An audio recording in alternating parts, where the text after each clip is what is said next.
Alright, so this is Daniel. I want to show y'all a little loadout dealio I was doing here. So my boy JC can chime in on this, but one of the things that a lot of people start getting into, like customizing stuff and accessorizing or whatever, doing loadouts. The big question with lights and whether you use pressure switches or whatever. I try not to use. I use a lot of pressure switches, but I try to not if I can help it, because it's just something else that can like malfunction. So, and one of the things, okay, you have to think more ahead of even just how the button works, like where you're gonna grip something. Like one thing to think about. All right, you guys see that I have the light in the Daniel Defense mount. I've got the Surefire light. No product placement there. But you see how that it's attached at the base of the light instead of up here. And I'm sure somebody's out there thinking, why would you do that? Why would you do that? Well, I did it more for a demonstration in this case, but here's why. Now, the Daniel Defense light, you can actually take off with a flathead screwdriver, but a lot of your light mounts are going to be a hex head or whatever. Now, number one, I suggest carrying hex heads. By the way, the Hogue grips, you can store stuff in them. It's a separate kit that you have to buy. I just wanted to mention that. They do have storage like the Magpuls. It's not as good a system as the Magpul storage, though, for sure. But anyway, it is an option. But anyway, back to what I was saying. You know, it's great if you can set something up like I've showed in a couple other videos with stuff where that you can, access the button easily, but you want to make sure you're not, having to come off your grip, anything like that.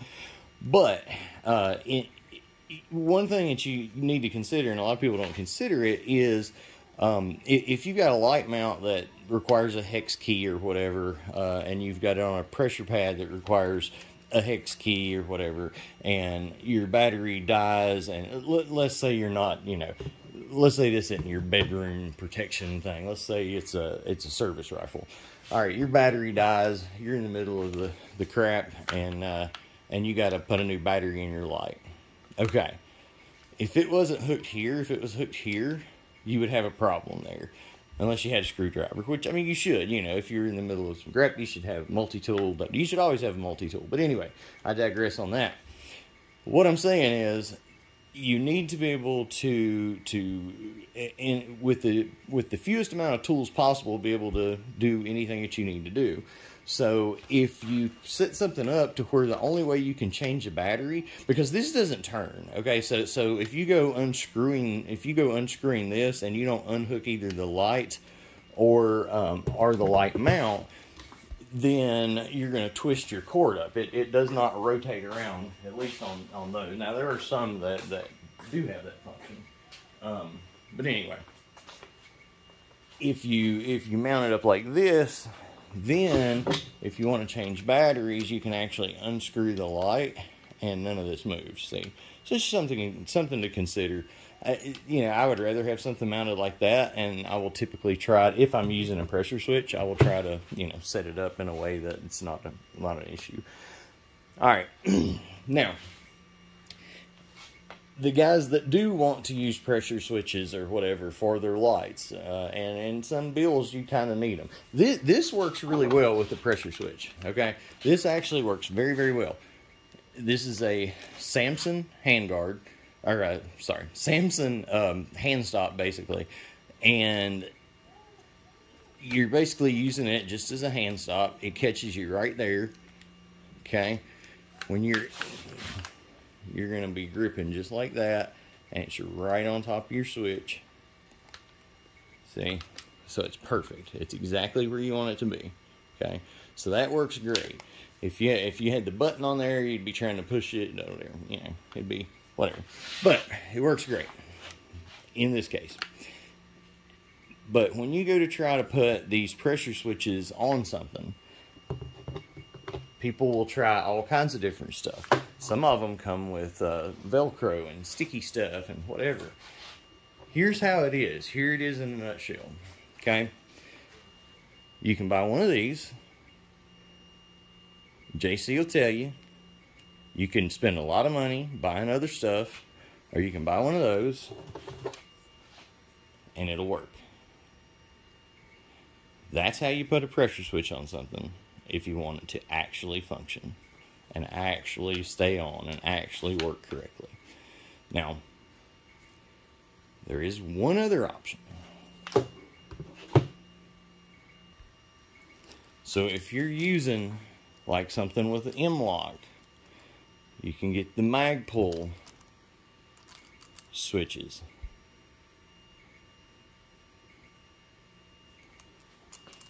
This is called a tape switch if you're searching.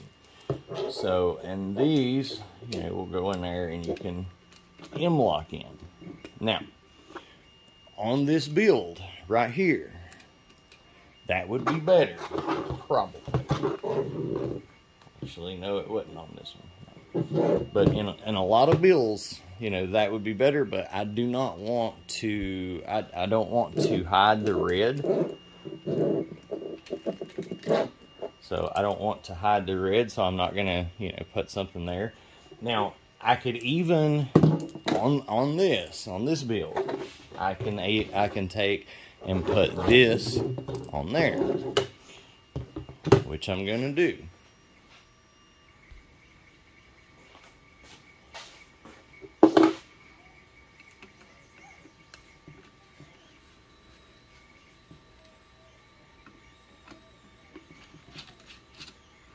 So, the cloud defensive, the way it works, you've got this piece that your pressure switch slides into this. This is metal.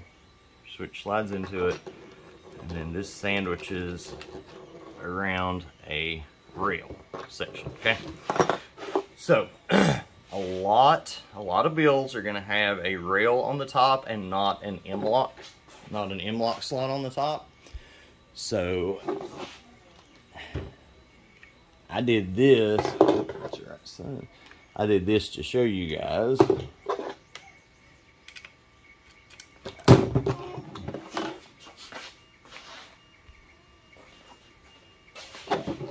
So I wanted to show you guys the cloud defensive light mount in case that would work on any of your applications. So, but in reality, on this build, if I do go with this light, and I am going, you know, and I do go with the pressure switch, what I'm going to do is actually, I will run the mag pull pressure switch.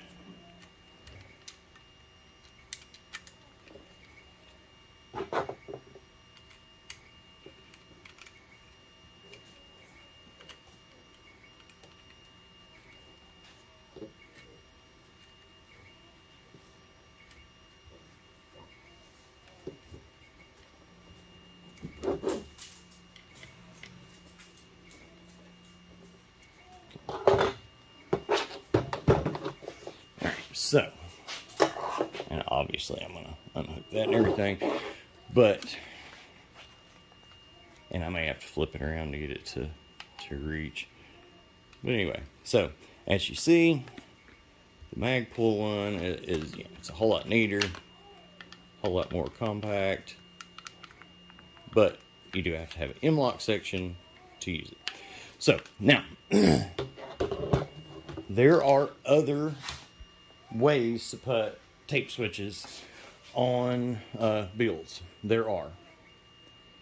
If anyone wants to link anything that they think is good, I will tell you if I have tried it and why it's not good. I can tell you that I highly doubt anybody's going to find anything out there that I haven't tried, and there's probably not anything out there that's basically even close to being as good as either of these two options. There are different things, don't get me wrong. You've got the rubbery ones that you slip the switch in and put on the rail and all that. But I'm telling you, I've tried all that stuff. And obviously, you know, the Velcro and all that, whatever. From years of experience, if you're doing a build and you want to put a tape switch on your build, cloud defensive or the Magpul. And if you try to do anything other than those two options, and that cloud defensive, it is a pricey piece, but you try to do anything other than those two options and you're probably throwing money away. Alright, next time you see it, I'll have that switch on there better. Bye. Okay, so ended up flipping it around because there was not going to be enough cord. You need this forward anyway. Now this is loose just because I haven't tightened it down. It's just I hadn't tightened it because I don't even know that it's going to stay like this. So flipped it around to get enough cord, and that being forward, two functions. Number one, it gets this out of the way of your hand because you don't want to be hitting that all the time. And then number two, like I was saying before, with the you know, being able to change batteries without having to unscrew everything.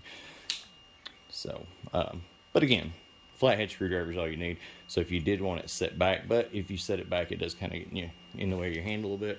But like this works. It's not exactly my favorite, but it does work. We'll see.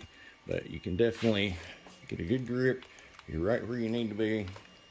Your finger is going here. Alright, so you're wrapping around, thumbs here. So it's actually a very, very good grip. Biggest thing I don't like is I'm still hitting that a little bit. It's very, very minimal. Now on a powder burner, you'd have a problem with this setup because you'd be, you know, messing up your light. That's one good thing about air stuff. You don't have to worry about that. Now, something else I'm gonna bring up. Like, I love this 4-in. I love it. But my fixed Samsung sights will work fine. The Magpul sights, I've got a couple sets laying around. I hadn't threw any on to try those. I think those will probably work on this. Maybe the diamond heads definitely do not work. They're worse than this. And the difference between these and the diamond heads, and I love diamond head sights, but the difference, these aren't springy and the diamond heads are. So the diamond heads, you can't get them to close down far enough to click to lock down. So they stay up all the time on this, which you don't want them in your field of view if you can help it. I threw the primary arms on there as opposed to the Sig Romeo because I've got a little bit taller base on it. And when I was using the cloud defensive a little bit higher up, you know, get your thumb out of the way, you know what I'm saying?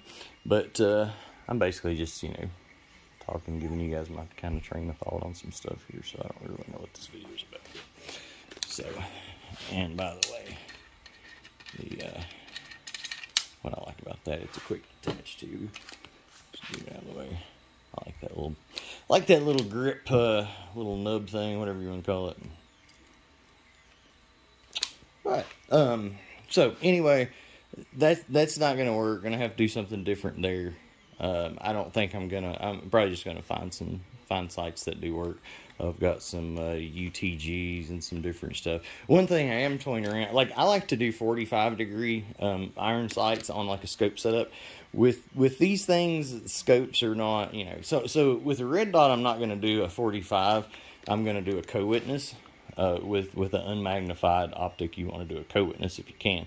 But if I do anything magnified, I like to do like a, you know, put them on a 40, put like a micro red dot on a 45-degree mount, so you can, you know, turn it over 45 degrees and use that if something happens to your main optic or whatever.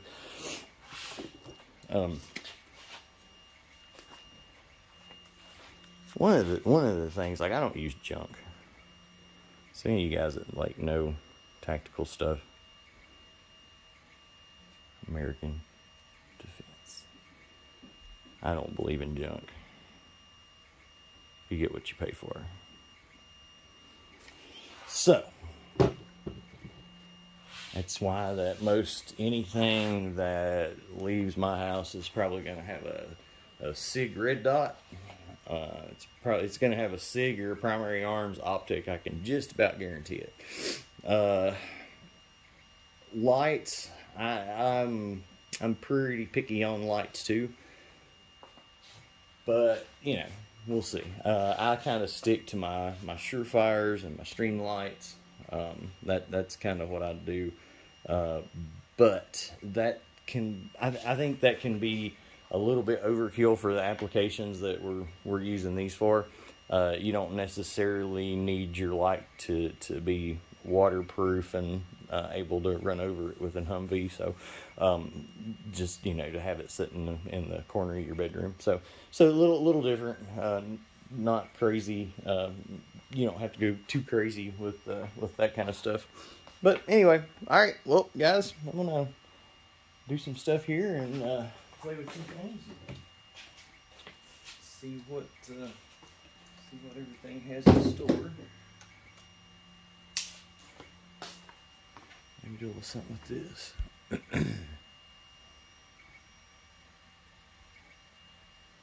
Good times. I love that. I know I've showed you guys that a few times. I love this thing. I'm gonna make one of these to sell pretty soon, probably, because they're just too cool. So I wanted to say like one other thing. So like I love these. All right, now my boy JC had to talk about it all the time. This is me and him have two differing opinions on basically pistol tactical lights. So basically, most people either like Elvis or the Beatles. All right. Now,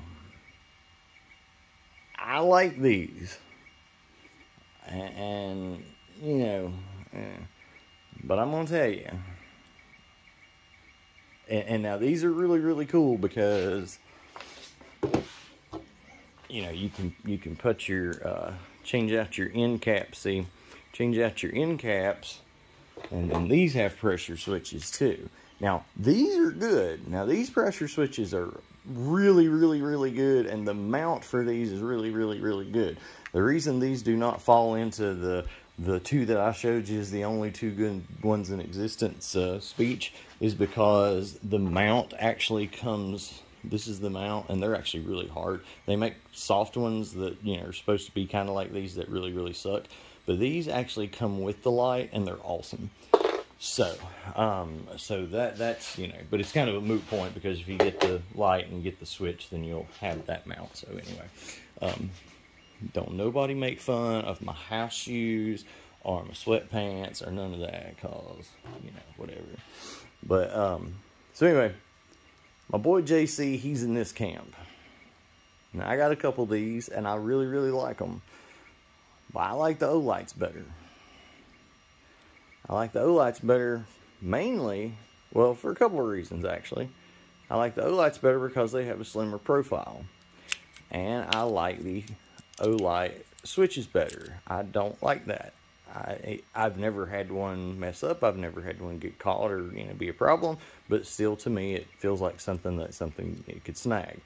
The only failure I've ever had on one of these was one on a very powerful shotgun, and the recoil, the battery cap came open. But lots of times you can actually, even on the VKS, these work perfect on VKS. I'm definitely going to have one of these on a VKS build. But where they attach like that, a lot, you know, depending on the forend, handguard, whatever you want to call it, depending on where it is, you can actually usually butt it right up against something like that to where it actually keeps that from happening. So it's a, you know, something that you can actually, you know, avoid anyway. But I've only had that, you know, happen one time, whatever. And I love Olights. I have many Olights. I love them. Just to say something about this system though. This, once you put this cap on, see, it goes right to that level right there. Okay, once you put that cap on, this system here is so long that you can't even use it on the VKS because you can't get enough room for it. It sticks back too far, so it doesn't even, can't even do it. Now, don't get me wrong, you could use it on the VKS. You just can't use it in this setup, on this front lower rail. I could put a rail section and stick it right there. There's a lot of ways you could use it. What I'm saying is you just can't use it in a way that I would want to use it. So, all right, I think that's it. Every time I go to cut it off, I remember something else I wanted to tell you also. All right, bye.